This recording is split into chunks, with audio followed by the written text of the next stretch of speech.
कपिलेश्वरपुर निकटस्थ मंटकाकुड़ा अति बड़ी जगन्नाथ दास पवित्र पादुका पीठ में गोष्ठाष्टमी ठार रास पूर्णिमा पर्यंत आयोजित वार्षिक श्रीमद भागवत सप्ताह और कथामृत महोत्सव क्रम 7 दिन व्यापी भागवत पाठ प्रवचन और लीला अभिनय कार्यक्रम उद्यापित हो जाइछि।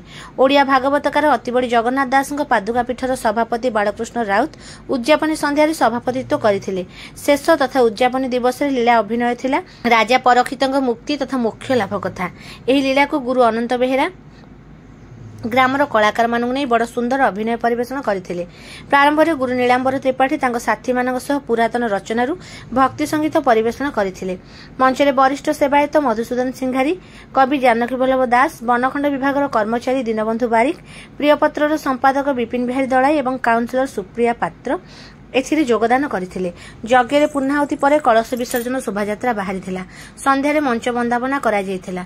युवक संघर स्वेच्छासेवी एही सप्ताह व्यापी कार्यक्रम में सहयोग करथिले।